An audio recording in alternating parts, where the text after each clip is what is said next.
हिंदवी स्वराज्याचे सरसंस्थापक छत्रपती शिवरायांना मानाचा मुजरा करतो। भारतीय राज्यघटनेचे शिल्पकार भारतरत्न डॉक्टर बाबासाहेब आंबेडकर यांना मानवंदना अर्पित करतो।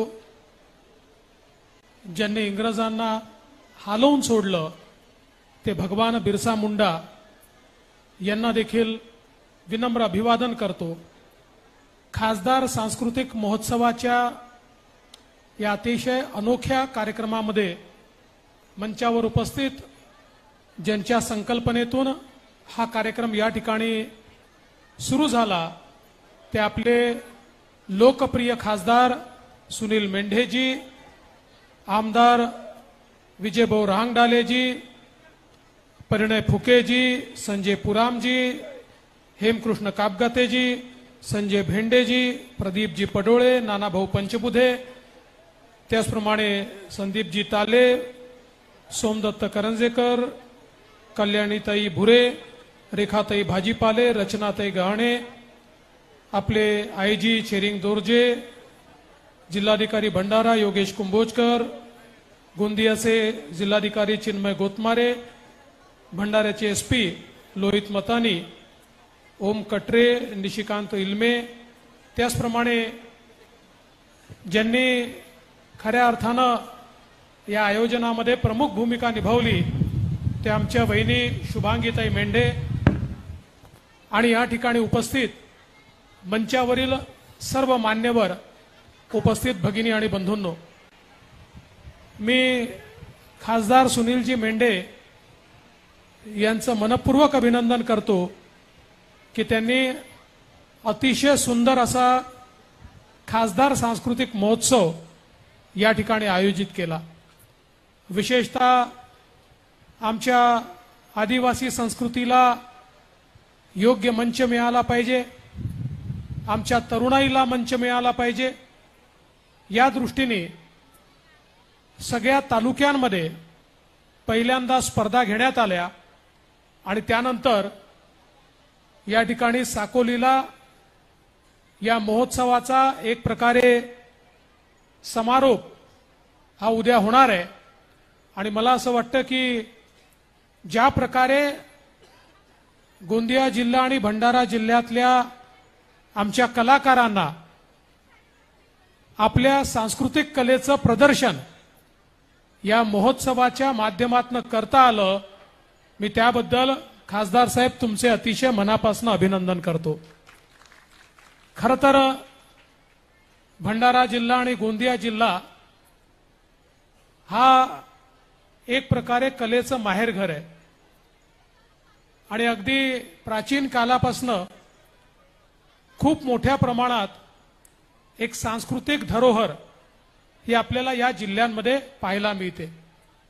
ज्या झाडीपट्टी किंवा झाडीबोलीचा या ठिकाणी उल्लेख झाला ती खऱ्या अर्थानं भंडारा, गोंदिया, चंद्रपूर, गडचिरोली हा जो आमचा भाग आहे या भागातली संस्कृती आहे।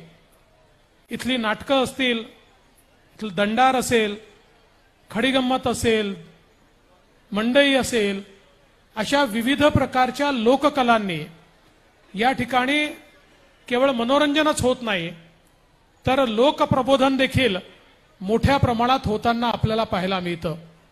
आणि हीच संस्कृती जपली गेली पाहिजे, ती पुढे गेली पाहिजे, याकरता अशा प्रकारचा मंच उपलब्ध करून देणं हे देखील अतिशय महत्त्वाचं आहे। आज या ठिकाणी अतिशय सुंदर असं आदिवासी नृत्य आपण बघितलं।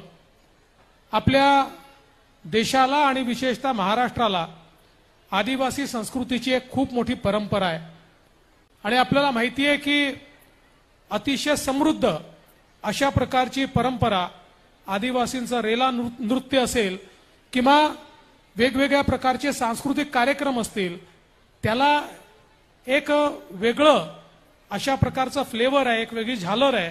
आणि आज त्यातले काही अंश हे आपल्याला दोन आदिवासी नृत्यांच्या माध्यमातून या ठिकाणी पाहायला मिळाले।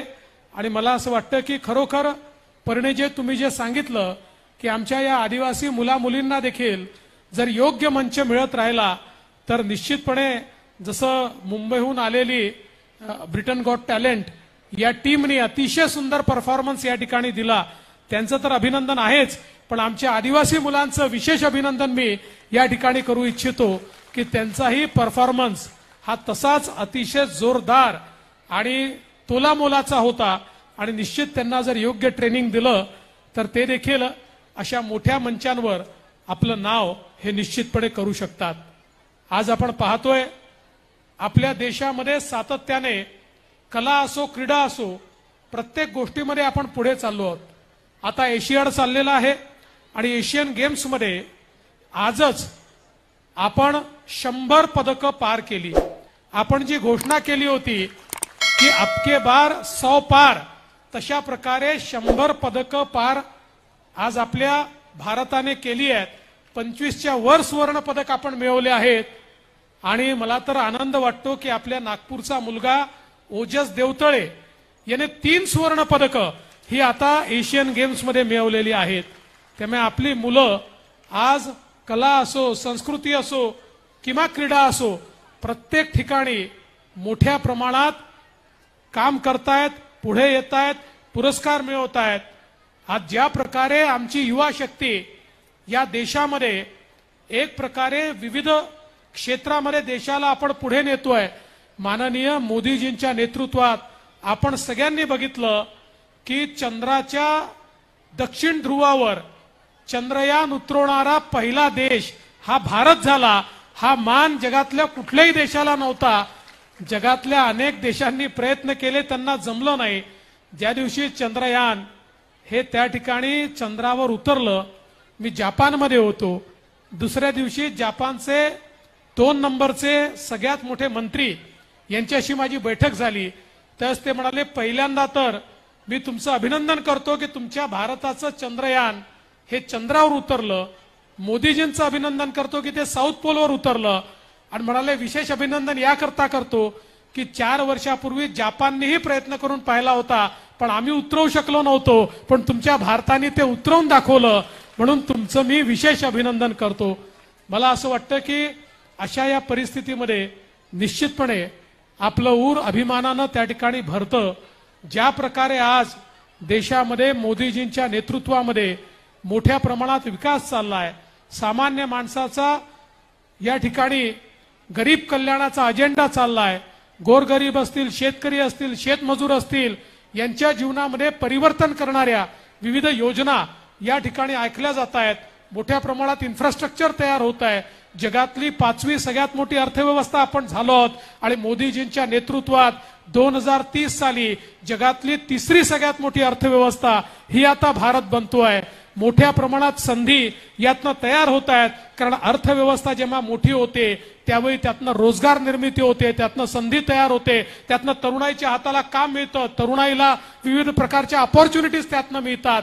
हे आज होताना मोठ्या प्रमाणात आपण पाहतोय आणि आपला देश ज्या प्रकारे बदलतोय, मला असं वाटतं की या बदलत्या भारताचं प्रतिनिधित्व करणारे जे सगळे तरुण आहेत, जे सगळे युवा आहेत, त्या युवांना आणि तरुणाईला या खासदार सांस्कृतिक महोत्सवाने एक असा मंच मिळवून दिलेला आहे की ज्याचा उपयोग करून आपल्या कलागुणांना निश्चितपणे ते वाव देऊ शकतील।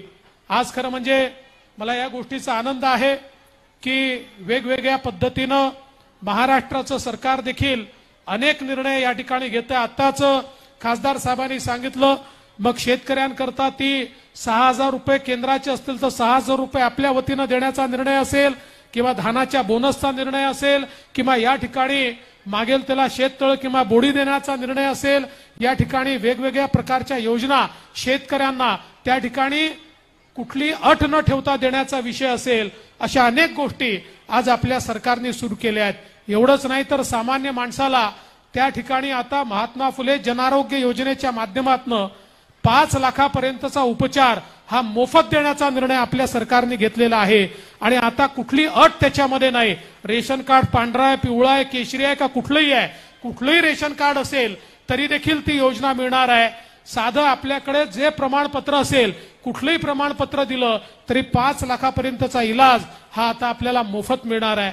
आपल्याला कल्पना आहे आज मोठ्या प्रमाणात सिंचनाचे प्रकल्प आपण पूर्ण करतो, पुढच्या वर्षीपर्यंत गोसेखुर्दचं काम हे आपण त्या ठिकाणी पूर्ण करणार आहोत. धापेवाड्याचा आपण काम पूर्ण केलं, दुसऱ्या टप्प्याचं काम आता आपण सुरू करतो आहोत.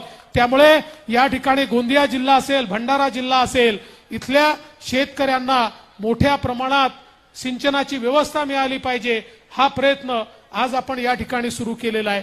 मी या निमित्ताने आपल्याला एवढंच आश्वस्त करू इच्छितो की आपलं सरकार हे आपल्या पाठीशी आहे. भंडारा जिल्हा असेल, गोंदिया जिल्हा असेल, या जिल्ह्याच्या विकासाच्या ज्या वेगवेगळ्या योजना आहेत त्या योजना मोठ्या प्रमाणात पुढे नेण्याचं काम आपण करतोय. नुकतंच आपण जवळजवळ 450 कोटी रुपयाचा या ठिकाणी गोसेखुर्दमध्ये पर्यटनाचा प्रकल्प हा त्या ठिकाणी मंजूर केलेला आहे. आणि येत्या काळामध्ये आमच्या भंडारा जिल्ह्यामध्ये आणि नागपूर जिल्ह्यामध्ये हा पर्यटन प्रकल्प झाल्यानंतर जगाच्या नकाशावर आमचा भंडारा जिल्हा आणि नागपूर जिल्हा त्या ठिकाणी पर्यटनाकरता येणार आहे. आतापर्यंत वन पर्यटन होतं, पण आता जल पर्यटन देखील आपल्याकडे होणार आहे आणि त्यातनं मोठ्या प्रमाणात रोजगार हे आपल्या तरुणाईला या ठिकाणी उपलब्ध होणार आहे. आणि म्हणून मी पुन्हा एकदा आपल्या खासदारांचं मनापासून अभिनंदन करतो. अशाच प्रकारचे कार्यक्रम हे त्यांनी आयोजित करावे आणि लोकांची सेवा करावी, अशा प्रकारच्या शुभेच्छा त्यांना देतो. आणि या चांगल्या कार्यक्रमामध्ये मला निमंत्रित केलं त्याबद्दल आभार मानत असताना सर्व स्पर्धकांचं, पार्टिसिपंट्सचं मनापासून कौतुक करतो, मनापासून त्यांना शुभेच्छा देतो आणि माझं बोलणं संपवतो. जय हिंद.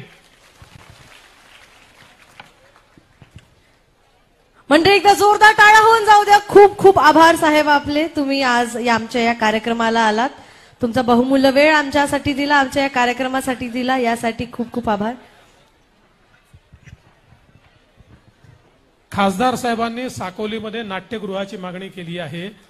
मी जिल्हाधिकाऱ्यांना सांगतो, जागा शोधून काढा, नाट्यगृहाला पैसे राज्य सरकार देईल.